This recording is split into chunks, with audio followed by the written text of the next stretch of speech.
ঈদ মোবারক।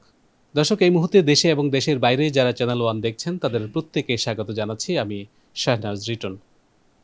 শুরুতে জানিয়ে রাখি, আমি আজকে এমন একজন ব্যক্তিত্বের সঙ্গে আপনাদের পরিচয় করিয়ে দেব যিনি দীর্ঘ 60 বছর ধরে বাঁশি সাধনায় মগ্ন। তিনি ব্যক্তি জীবনে একজন নাবিক থাকলেও বাঁশি তার জীবন, বাঁশি তার কর্ম। আমার পাশে আসলে অসংখ্য বাঁশি দেখছেন এবং আমার সেই ব্যক্তিত্ব দেখছেন, যারা ওস্তাদ ক্যাপ্টেন আজিজুল ইসলাম। সরাসরি তার সঙ্গে কথা বলি। ওস্তাদ, আপনাকে স্বাগতম এবং আপনার জীবন সঙ্গে আমরা জানতে চাই। আপনাকে ঈদ মোবারক। ধন্যবাদ, আপনাকেও ঈদ মুবারক। আমার ইন্টারভিউ নেওয়ার জন্য এসেছেন, আপনাকে অনেক ধন্যবাদ। আপনার কাছ থেকে শুরুতেই জানতে চাই, আসলে আপনি তো ব্যক্তি জীবনে একজন ক্যাপ্টেন ছিলেন, মেরিনার। আপনি কি করে বংশী বাদক হলেন, বংশী সাধক হলেন? বাঁশির প্রতি আকর্ষণ ছেলেবেলা থেকেই আমি সঙ্গীতের প্রতি আমার আকর্ষণ ছিল। আমার ছোট বোন যখন গান শিখতো তখন আমি পাশে বসতাম, আমি শুনতাম। এবং তখন রেডিওতে যখন ভাটিয়ালি সুর শুনতাম গান, তখন বাঁশির সুরটার জন্য পেছনে পিসের জন্য আমি আগ্রহে শুনতাম এবং আমাকে খুব আকৃষ্ট করতো। প্রথম আমার জীবনে শুরু বাঁশির হাতে করি আর্য সঙ্গীতে প্রিয়দাবাবু রঞ্জন সেনগুপ্তর কাছে। এবং ইন্টারেস্টিংলি আমি 10 টাকা আমার মায়ের আলমারি থেকে না বলে নিয়ে নিয়েছিলাম। 2 টাকা আমার পকেটে ছিল। এই 12 টাকা দিয়ে আমি 1 মাসের জন্য আর্য সঙ্গীতে ভর্তি হয়েছিলাম। তারপরে 1 মাস পরে আর যাইনি। তারপরে আমি আমার ছোট বোনের টিচার ওস্তাদ বেলায়েত আলী খান সাহেব, ওনার কাছে আমি ফর্মালি ওনার ছাত্র এবং উনি আমাকে গাইড করতেন। তারপরে আমি মেরিন একাডেমিতে জয়েন করে ফেলি। মেরিন একাডেমিতে জয়েন করার পরে আমার একটু ভাটা পড়তো। ওখানে মাসে 1 দিন আসতে দিত, কিন্তু চিফ অফিসারকে যখন আমি বলেছি যে আমার শিখতে অসুবিধা হয়, উনি মাসে 3 দিনই আমাকে আসতে দিতেন তো বাসায়। তখন আমি এভাবে শিখতাম। তারপরে জাহাজে চলে গেছি। আমরা জাহাজের গল্প শুনবো, তবে তার আগে একটু করে মানে আপনার বাঁশিটা আসলে শোনার লোভ সামলাতে পারছেন। আমরা শুরুতে একটু করে বাঁশি শুনতে চাই, যে বাঁশি আপনি শত শত মানুষকে মুগ্ধ করেন। ঠিক আছে, আমি শোনাচ্ছি আপনাকে।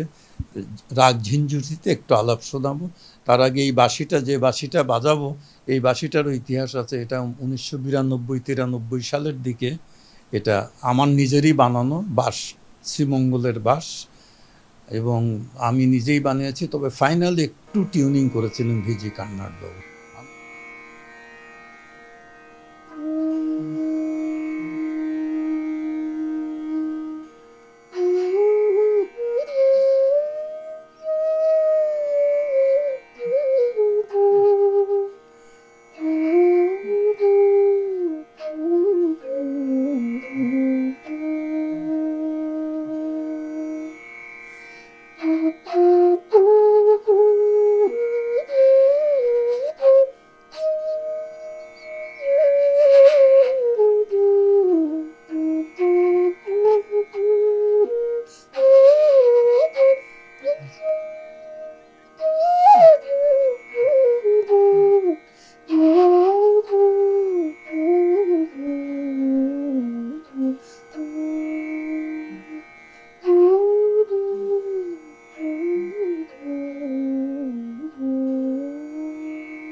অসাধারণ আপনার এই বাঁশি শোনা আর কি। আসলে শত শত মানুষ, হাজার হাজার মানুষ পৃথিবীর আপনার এই মুগ্ধ হয়ে এই বাঁশি শুনে।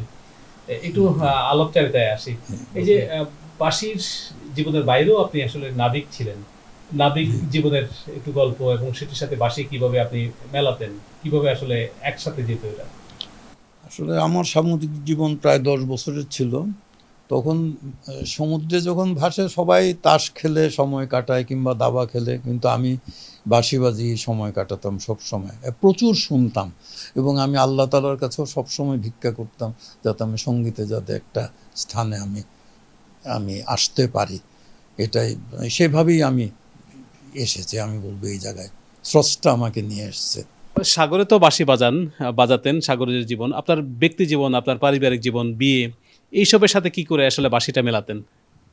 পরিবারে আমাকে সবসময় সাপোর্ট দিতে আমার মার অনেক উৎসাহ ছিল এবং আমার পরিবার অবশ্যই সাপোর্ট দিয়েছে। আমি যখন সমুদ্রে থাকতাম তখন আমার ছোট ভাই প্রয়াত বদরুল ইসলাম খুব ব্রিলিয়েন্ট ছাত্র ছিল, ও আমার জন্য রেকর্ডিং করে রাখতো অখিল ভারতীয় সঙ্গীত কার্যক্রমের ক্লাসিক্যাল মিউজিকের এই পান্নালাল ঘোষবাবুর রেকর্ডিং কিংবা বড় বড় আর্টিস্টদের রেকর্ডিং করে রাখতো এবং সেই রেকর্ডিং আমি নিয়ে সমুদ্রে আমি শুনতাম।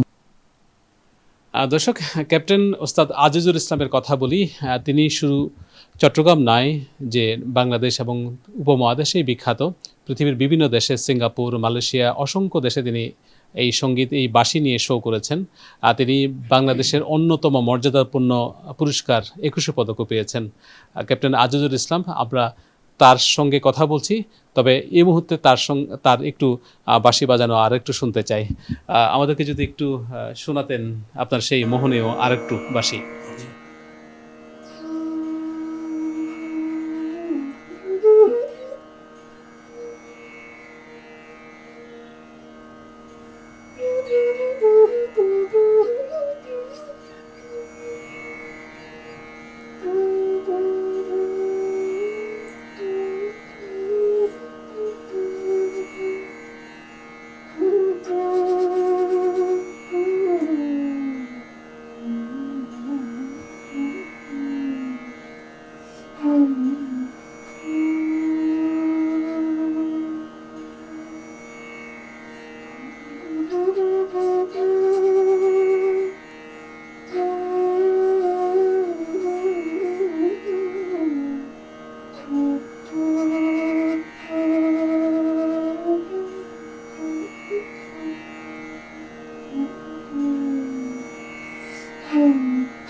সত্যি আসলে মুগ্ধ করার মতো, এবং বুঁদ হয়েছিলাম।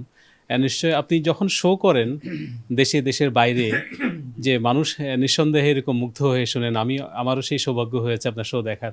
আপনার কাছে কেমন লাগে মানুষ যখন একদম চোখ বন্ধ করে এটি শুনে, আপনার কেমন লাগে? যে আমি বাঁশি বাজিয়ে কিংবা আমার এই সুরের মাধ্যমে যদি কারো মনে মানে একটা অনুভূতির সৃষ্টি হয়, সেটা তো আমার কাছে অবশ্যই খুব ভালো লাগে। এটাই সবচেয়ে বড় পুরস্কার, এটাই। শ্রোতারা যদি উৎসাহ এবং তাদের যদি বিমোহিত করা যায়, এটাই তো বড় প্রাপ্তি আমি মনে করি। বাঁশি নিয়ে আপনার নিশ্চয়ই অনেক আনন্দের স্মৃতি আছে, শুনবো। কোনো দুঃখের স্মৃতি কি আছে যেটি নিয়ে আপনি খুব মন খারাপ করেছেন? হ্যাঁ, এটা একটা আমার জীবনের সবচাইতে কষ্টের, এবং আমি বলবো বহু শিল্পীর জীবনে এরকম ঘটে না। 2014 সালে আমার থিয়েটার ইনস্টিটিউটে আমার একটা একক প্রোগ্রাম হচ্ছিল। থিয়েটার ইনস্টিটিউট নিজেরাই অ্যারেঞ্জ করেছিল। সেখানে professor Mohammad Ali chief guest ছিলেন, তবলা বাজাচ্ছিলেন আমার সঙ্গে পণ্ডিত বিজন কুমার চৌধুরী, চিটংয়ের তথা বাংলাদেশের খুব ভালো তবলাবাদক। উনি প্রায় 50 বছর আমার সঙ্গে তবলা বাজিয়েছেন, সঙ্গত করেছেন। উনি স্টেজে বাজনারত অবস্থায় প্রায় আমার 45 মিনিটের মতো বাজনা হয়েছে। তারপরে হঠাৎ শরীর খারাপ হয়ে গেল, আমি পানি খুলে দিলাম, সে আর পানি খায় নাই, সঙ্গে সঙ্গে মানে ঢলে পড়ে গেলেন। উনি সিভিয়ার হার্ট অ্যাটাকে স্টেজেই গত হয়ে গেছেন। এটা আমার জীবনের বিশাল বিশাল একটা দুর্ঘটনা এবং খারাপ স্মৃতিতে রয়ে আছে। দুঃখের স্মৃতি তো শুনলাম, আসলে সুখের অসংখ্য স্মৃতি আছে। যদি বলতেন কয়েকটা, যদি বলতেন একটু সংক্ষেপে। আমার আনন্দের ভিতরে প্রথমে 1981 সালে আমার জীবনে প্রথম বিদেশে বাজনা বাজানোর সুযোগ পাই সঙ্গীত রিসার্চ একাডেমিতে। সেখানে শ্রীমতী দীপালি নাগ এটার অ্যারেঞ্জ করেছিলেন। সেখানে আমি বাঁশি বাজানোর পরে ওখানে আমার বাবার এক ঘনিষ্ঠ বন্ধু, ছেলেবেলার বন্ধুর সঙ্গে পরিচয় হয়ে যায় কলকাতায়। মানে আমি যখন বাঁশি বাজিয়ে উঠলাম তখন পণ্ডিত ওস্তাদ নিসার হোসেন খান সাহেবের সাথে কথা বলছি। এক ভদ্রলোক এসে জিজ্ঞেস করলেন আমাকে যে আপনার বাড়ি কোথায়। আমি বললাম ব্রাহ্মণবাড়িয়া। তারপরে উনি বললেন আমার বাড়ি ফেনী। তখন আমি বললাম যে আমার বাবা ফেনী কলেজে পড়তেন। তখন উনি বলল যে আমার বাবা ফেনী কলেজের প্রিন্সিপাল ছিলেন। তখন আস্তে আস্তে আমাকে বলতো কিছু মনে করবেন না, আপনার বাবার নাম কি? তা আমি যখন নাম বললাম এমনি ক্যাজুয়াল, তখন তো ওখানে অনেক শ্রোতারা তখন কথা বলতেছি ওস্তাদ নিসার হোসেন খান সাহেব, আমি তো অ্যাটেনশন ওদিকে দেই নাই। উনি যখন জিজ্ঞেস করলেন আমি বললাম রফিকুল ইসলাম। তখন বলে যে কি ওই যে ফুটবল খেলতেন, মনে হলো সেদিনকের কথা। পরে উনি আমাকে গলায় জুড়ে ধরলেন যে তুমি রফিক ভাইয়ের ছেলে। উনি ওনার নাম ছিল রক্ষিত বাবু, কানু রক্ষিত। ওনার বাবা ছিল ফেনী কলেজের প্রিন্সিপাল। তা আমার বাবা ওনারই ক্লাসমেট ছিল। তখন উনি আমাকে একবার গলায় জোরে ধরে ছেড়ে দিলেন, ছেড়ে দিয়ে আবার কয়েক সেকেন্ড পরে আবার তুমি রফিক ভাইয়ের ছেলে বলে গলা ধরে এত আবেগপ্লুত ছিলেন যে আমার জীবনে কোনো দিন ওই স্মৃতি ভুলব না।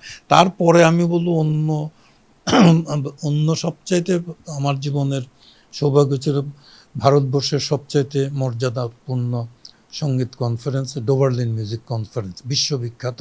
বহু শ্রোতা এদেশ থেকে বিদেশ থেকে আসে।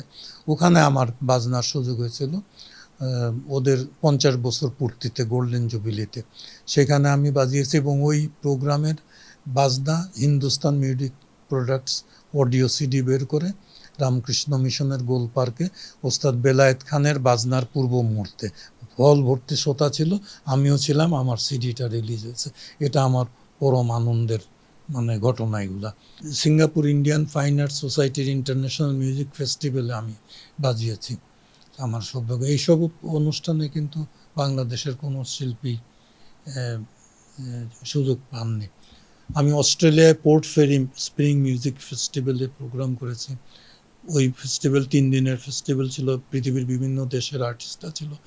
এই সাবকন্টিনেন্টের আমিই বাজিয়েছিলাম একা, আমার প্রোগ্রাম ছিল মেলবোর্নের একটু দূরে পোর্ট ফেরিতে। আপনি তো নাবিক হিসাবে রিটায়ার করেছেন অনেক আগেই। এরপরে আপনি বাঁশি আসলে আপনার জীবন। এর বাইরে আপনি বাংলা একাডেমির একজন সম্মানিত ফেলো। এগুলোর বাইরে এখন আসলে অবসর সময়টা কি করে কাটাচ্ছেন আপনি? আমার জানা মতে প্রায় 80+ আপনার বয়স। এই সময়টা কি করে কাটাচ্ছেন, অথবা জীবনের বাকি সময় কিভাবে কাটাবেন যদি শুনতে চাই একটু। এখন ম্যাক্সিমাম সময় আমার কাটে বাঁশি বাজাই, একলা একলা রেয়াজ করি, আর প্রচুর শুনি এখনো। আর আল্লাহ আল্লাহ করি। আর ইউটিউব থেকে গান বাজনা শুনি, এভাবেই চলে যায়। এছাড়া আমার জীবনের প্রায় 30 বছরের যত অনুষ্ঠান, তারপর প্রেস, যত প্রেস কাভারিং কিংবা টেলিভিশন, সব কিছু আমি সংরক্ষণ করে রাখতেছি। জীবনের সব কিছু সংরক্ষণ করে আমি রাখার চেষ্টা করতেছি, রাখতেছি, যাতে পরবর্তী প্রজন্ম যাতে এগুলা পায়। আমি সর্বশেষ শুরু জানতে চাই যে যারা বাঁশি নতুন প্রজন্ম বাঁশি শিখতে চায় তাদের জন্য আপনার কিছু বলার আছে কিনা? না, আমাদের দেশে এই কিছুদিন যাবৎ ক্লাসিক্যাল মিউজিকের চর্চা হচ্ছে, সঙ্গীতে, বাঁশিতে, আমি বলবো এগিয়ে যাচ্ছে। তবে যারা বাঁশি বাজায় তাদেরকে একটাই কথা পরামর্শ থাকবে, তারা যাতে সিনসিয়ারলি রেওয়াজ করে, সময় মতো রেওয়াজ করে এবং রিলিজিয়াসলি রেওয়াজ করে। মানে যারা এই সঙ্গীত সাধনাটা হলো একটা সাধনার বিষয় এটা, এবং একটা ডিভাইন আর্ট। এই যে সঙ্গীত যারাই চর্চা করে আমি তাদেরকেই বলবো, যখনই প্র্যাকটিস করে এটা রিলিজিয়াসলি যাতে করে, মানে একদম কায় মনোবাক্যে একটা মনোযোগ দিয়ে ফুল অ্যাটেনশন দিয়ে যে সময়টুকুই কাটায়, এই না যে খেলো খেলো ভাবে, তা না। এটাই আমার সবচাইতে বড়ই থাকবে। আর স্রষ্টার কাছেও চাইবে, এটা সব কিছু, এটা একটা কঠিন আর্ট। এটার এই আর্টের এই কলা স্রষ্টা প্রদত্ত, এবং স্রষ্টাই দিতে হবে, কারণ তার কাছেও চাইতে হবে। এই আমার পরামর্শ। অসাধারণ বলেছিলেন, আপনাকে অশেষ ধন্যবাদ। দর্শক, তিনি বলছিলেন যে বাঁশি বাজানোর যেন স্রষ্টার সাথে সান্নিধ্যের মতো করে হয়, এটা সাধনার মতো করে হয়। তিনি যে বংশী বাদক না বলে আমি সাধক বলছিলাম, তার সর্বশেষ কথাই সেটি প্রমাণ হয়। দর্শক, এতক্ষণ কথা বলছিলাম উপমহাদেশের প্রখ্যাত সঙ্গীত সাধক, বংশী সাধক ওস্তাদ ক্যাপ্টেন আজিজুল ইসলামের সঙ্গে। তার অনেক অজানা গল্প আজকে শুনলাম, আরও সময় পেলে নিশ্চয়ই আরও বেশি শুনতে পারতাম।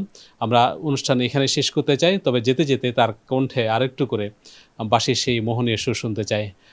সর্বশেষ তার বাঁশি শুনে আমরা এখান থেকে বিদায় নিতে চাই। আবারও সেই মোহনীয় বাঁশি নিয়ে আসছেন আমাদের সবার প্রিয় উপমহাদেশের প্রখ্যাত সঙ্গীত শিল্পী বংশীবাদক ওস্তাদ ক্যাপ্টেন আজিজুল ইসলাম।